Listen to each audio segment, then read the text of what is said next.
Welcome to KayoticVerse. We are going to get into AAAs and creative expression, and sometimes how they end up getting turned into cash grabs, not by the devs themselves, but by stockholders and other people's decisions, stockholders and CEOs.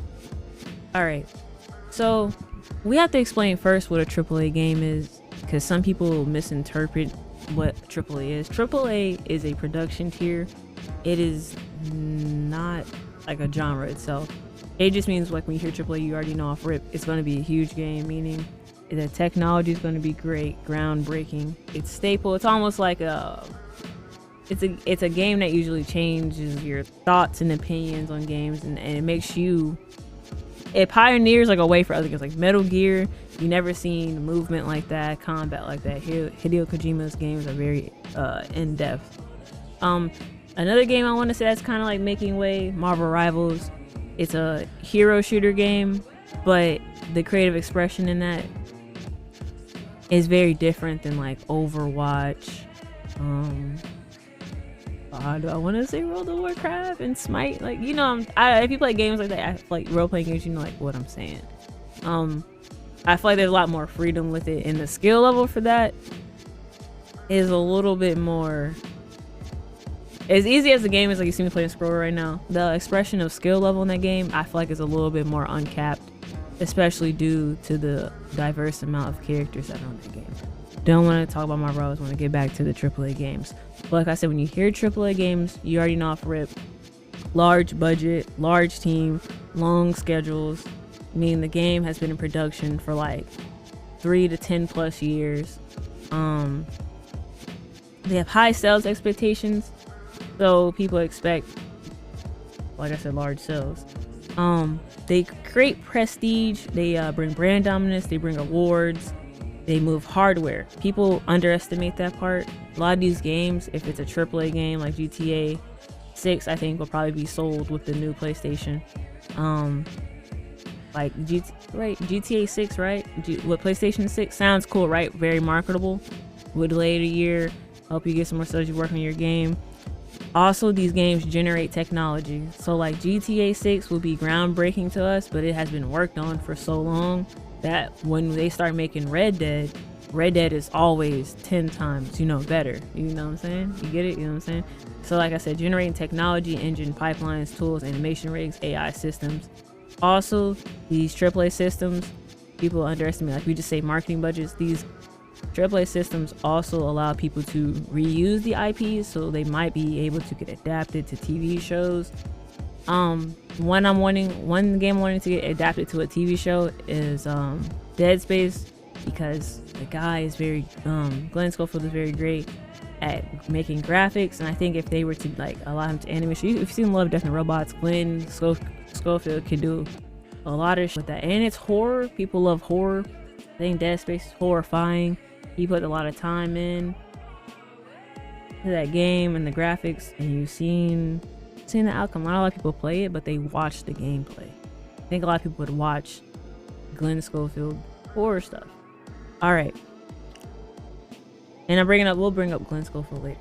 All right, so like I said, ultimately AAA games bring in like recurring revenue. And that recurring revenue, to be specific, for the actual game is DLC, skins, season passes now. All right, so like I said, the signs of a AAA game is it has a must-play experience, something you can't miss out on. It's a spectacle, polished, usually world-scale cinematic storytelling, recognizable IP, stands out amongst its competitors, right? And like I said, sometimes this game has been developed across multitude of studios, like Ubisoft. Sometimes they bring in other studios, and they have a marketing budget that can sometimes rival their development budget, and expect pipelines and engine tools. But like, we're going to transition to why people say it's dead. People will say AAA is dead because of the results of what happens when everything goes wrong when making a AAA game, and that's usually like a lack of revenue. All right, that would make anybody mad, especially like your investors and stockholders. And when you spend too much money, in your gaming development budget, it freaks them out, and sometimes you do get what looks like a cash grab. or an empty game. All right. So when they say it's dead, sometimes it just means they spent too much money, right? And this is why I think this is why we got live service games. That's ultimately what this is like going to transition to. I think that's why we got live service games, because of what happens when a AAA game doesn't sell. So I think live service games help the shareholders, investors, and CEOs feel a little bit more comfortable if they have recurring revenue. And especially if first game launches don't sell, which is why I think we have these games with these DLCs, these seasons, and these skins. And I'm not gonna say gooner skins. There's nothing wrong with like a sexy skin or whatever, in your opinion or my opinion. But at the end of the day, I think that's why we have these things. And of course, it generates profit. I mean, I've already said, a AAA game, its purpose is to be a revenue engine, essentially.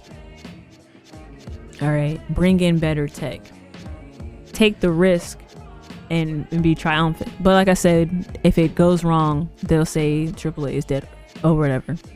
All right, so we have live service games. Now, why do executives like live service games, and why do we have them? Like I said, I think it makes the shareholders and investors feel comfortable. The predictable revenue, as in your subscriptions, battle passes. In their opinion, they have a higher lifetime value per user because people play them often. Smooth quarterly earnings because you can and do have predictable revenue. All right, but the negatives, live service games can fail, of course. So if things fail, then they're just negatives overall, and everything is the end of the world at that point. All right, and for developers, in the long run, it allows them to improve the game. Patch updates, stuff like that. Stable development, strong community loop. Players give feedback and the game evolves. One game that I'm playing, Marvel Rivals, perfect example. Beyond perfect example, not glazed or anything, but the game does have a great relationship with its community, and it listens.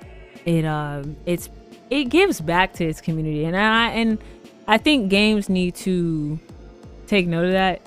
And the diversification of people that I've seen that have been recognized for Marvel Rivals is cool, because it's motivating as a content creator, and for I think other content creators. But let's focus in on it. Let's focus.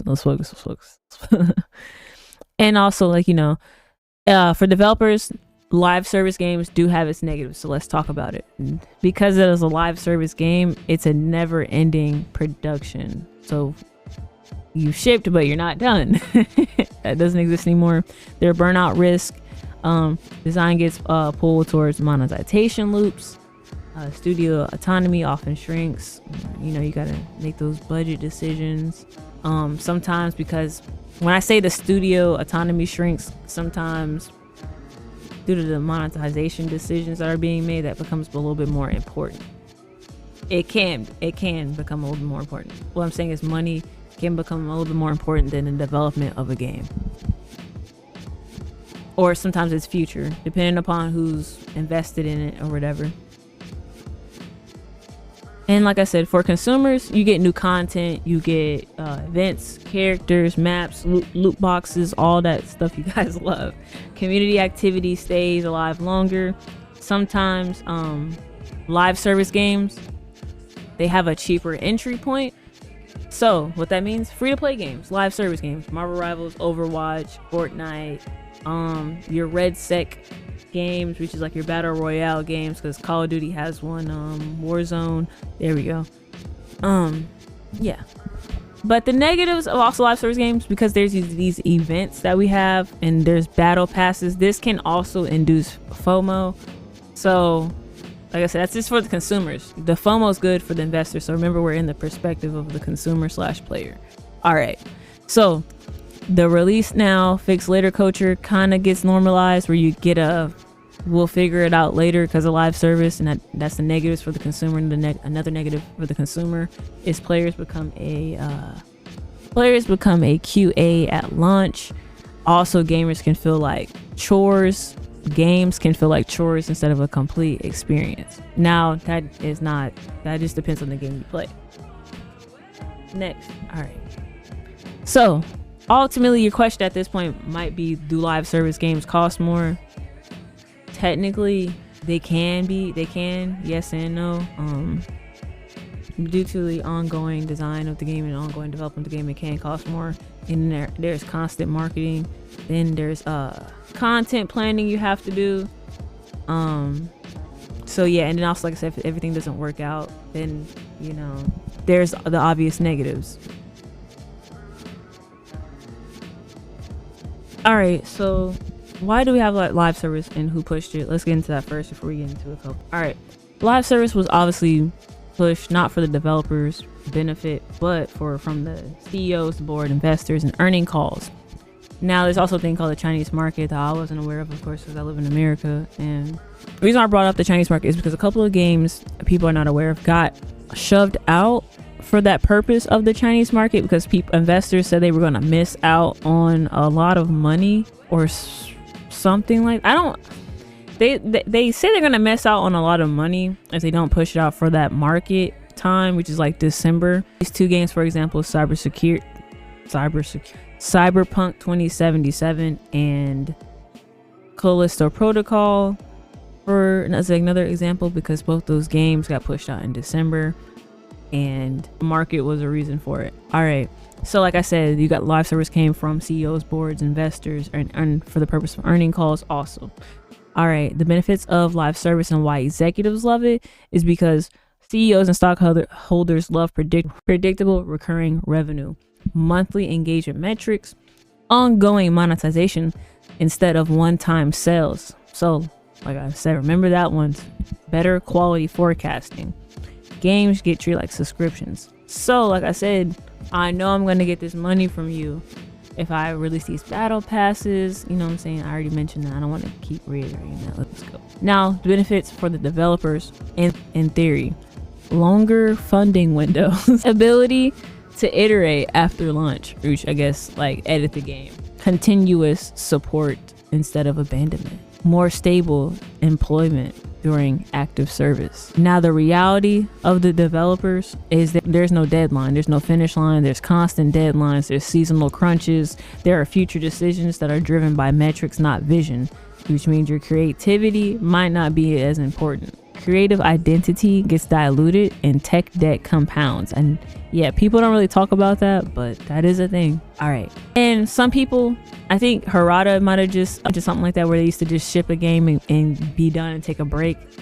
We don't have that anymore. Many developers describe live services shipping forever, because of the reasons I just mentioned. All right, benefits for the consumers: ongoing content, active communities, long-term updates, events and expansions, battle passes, loot boxes, all that stuff y'all will be loving and all. Negatives for consumers: games can sometimes launch unfinished, monetization pressure, fear of missing out mechanics, balance dictated by retention, not fun. Servers decide ownership. When service ends, the game disappears. Yeah. The core truth: live service works for some genres, executives force into all genres.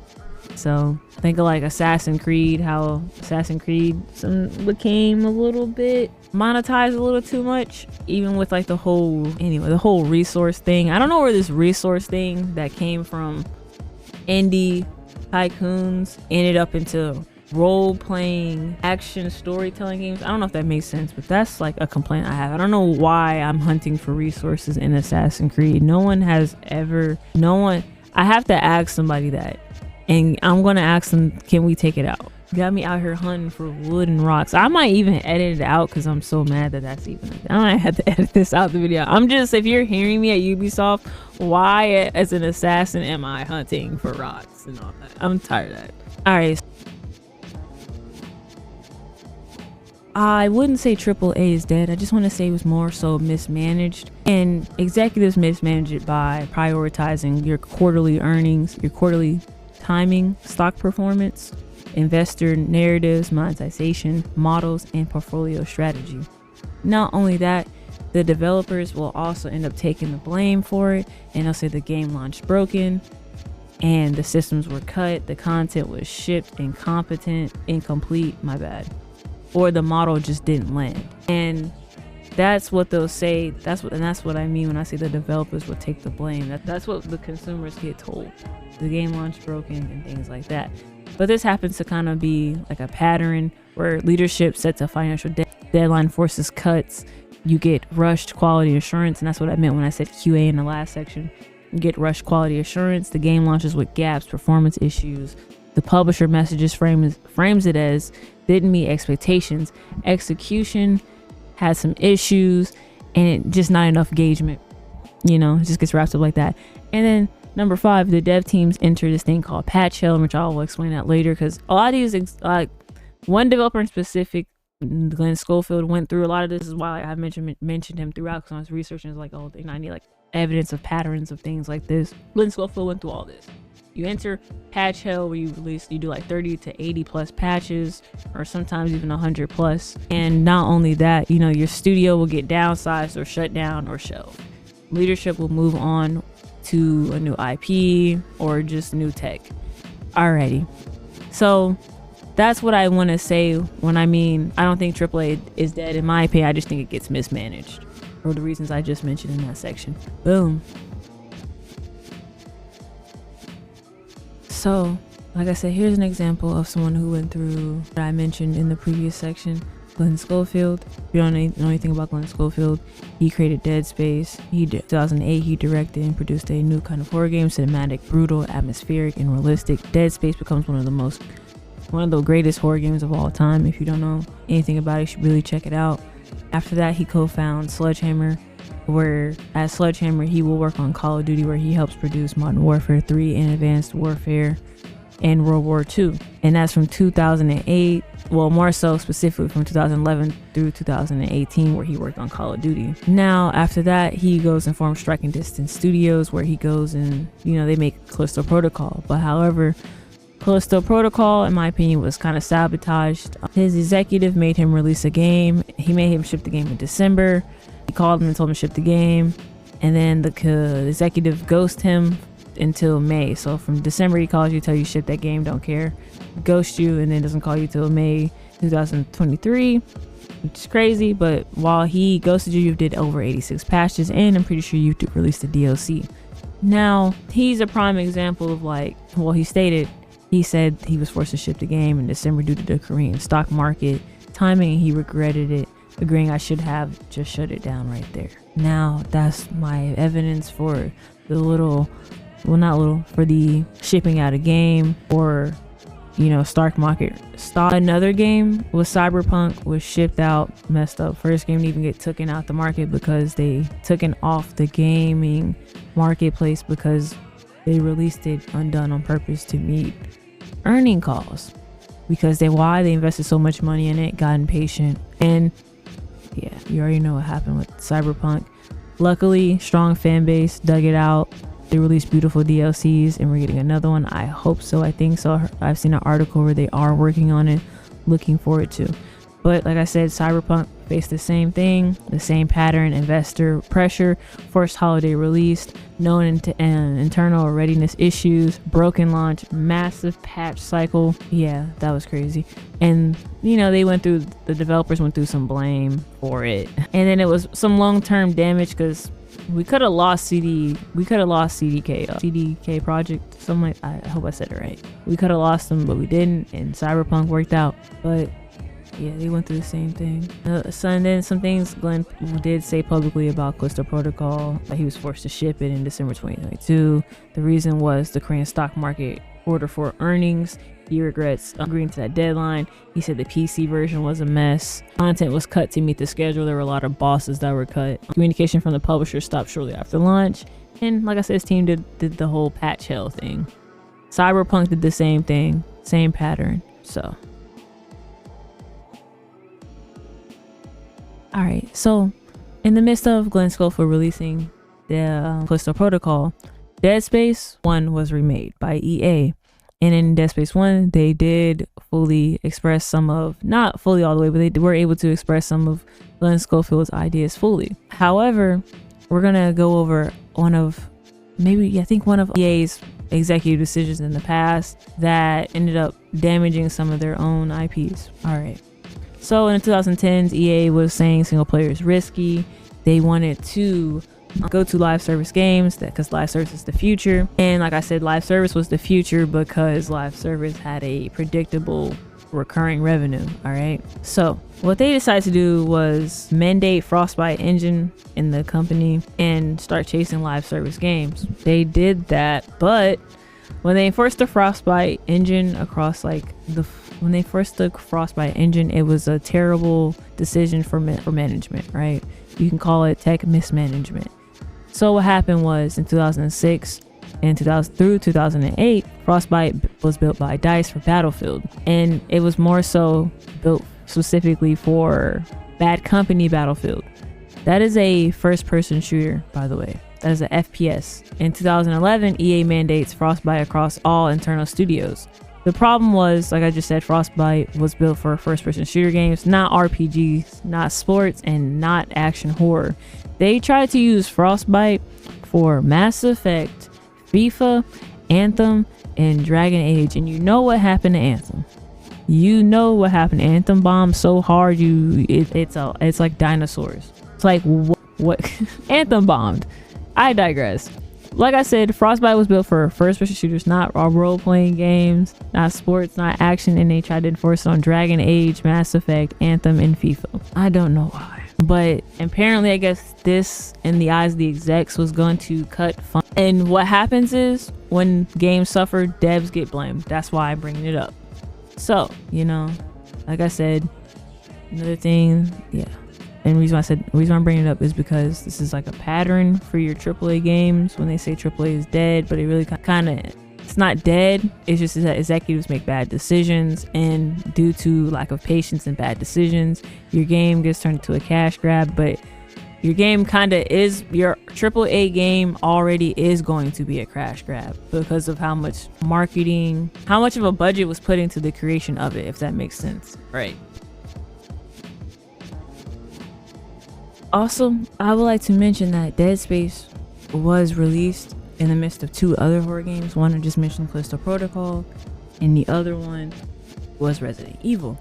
Now, which one are you playing? You're probably going to play either Callisto or Resident Evil, most likely Resident Evil, then Callisto, but it doesn't really make sense for a remake. But the remake was just piggybacking off of its original creator's new game, which was Callisto Protocol at the time. Now, you can say, I'm going to give you an example of how your AAA is a cash grab. Like I said, another thing that was a trait of being a AAA game was, big budget, but being a notable IP. Notable IPs have familiarity and they sell. You don't have to do as much marketing work. Plus, like I mentioned, the marketing work was also kind of done off the back of Callisto Protocol, all right? So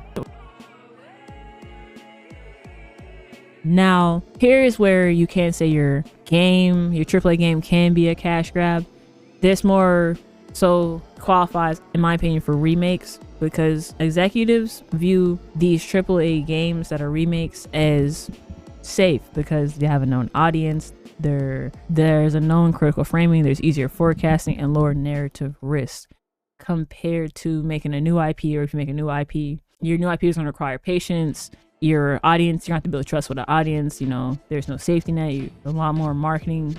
A bigger budget will be required and things like that. So this is probably why Dead Space got remake, and they really don't want to remake a new Dead Space 4 game because it's a risk, and they felt like because the previous ones didn't sell well, we're not going to make a new one. We just want to remake it with a new IP. However, the executives still made some weird decisions with Dead Space 1 remake, because releasing it with Callisto coming out and Resident Evil was coming out, you're gonna probably play those two games before you play a Dead Space remake, because most people just wanted a new Dead Space. Anyway, I digress.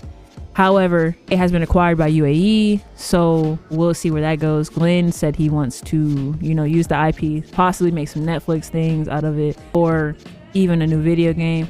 I'm going with both, but I had an idea, but in my opinion, I'll just say a little bit of it. It probably should be with another creator, maybe Kojima, I don't know if it should be a free to play or something, but something along the lines that I didn't want to get too in depth. But yeah, something almost if we a Marvel Rivals of horror. It's not anyway. I digress. But like I said, that's where your AAA could turn into a crash grab, is with the remakes. And with remakes in technology and shelving, what actually happens, like when you, with the technology, because AAAs are used to push the boundaries of technology so you can get your new AI systems, your new cinematics, your new lighting. Your game A gets underperformed or it cancels, but the tech will survive because it's within the company, as long as the company gets, you know, is still thriving or whatever. But the tech will get reused in game B. Game A is just going to be remembered as a failure. Why does this matter? Because a AAA project can fail commercially and still succeed technologically. It can still succeed, but you know, your devs will still get the blame anyway.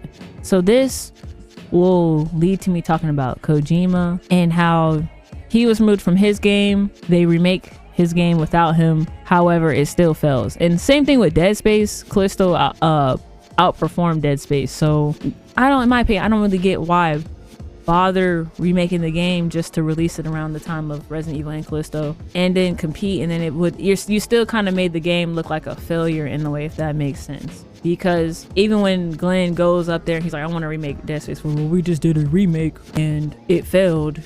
But it's like, you just did the same pattern that I brought up in Cyberpunk 77, where you did a December, you did a fourth quarter release, but you made it compete with its original creator and Resident Evil. I don't think that game would be set up for success, if that makes sense, if I've laid that out. And like, I already gave you the reasons why they would even redo a remake. So hopefully that explained why AAA is, any AAA game failing is really maybe not a failure, just failed maybe due to executive decisions, bad timing in release date, rush release date, technical instabilities, things like that. I don't think AAA is dead. I just think it transitioned a little bit into live service due to investors, you know, thinking it's a little bit safer, possibly to ease up on developers, but that's just, it just depends, because it's live service. It kind of doesn't have an end date. Yes, your AAA games can be a cash grab at times, just depends. Are live service games cost worthy? It depends, because, you know, like I said, you have Fortnite, PUBG. Those games aren't AAA and cinematics, lighting, but they give you a great experience. You get your battle pass, you get your skins. They have a great community that keeps it alive, you know. But AAA games, they have their purpose. They create and establish reusable pipelines when it comes to technology, which means you get beautiful tools, you get workflows, you get internal engines, you get cross studio standards, you get sequels, you get remakes, you get live service extensions, you get your skins. Like, it does have its purpose.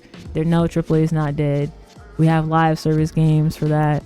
It turned into live service games for the reasons I stated.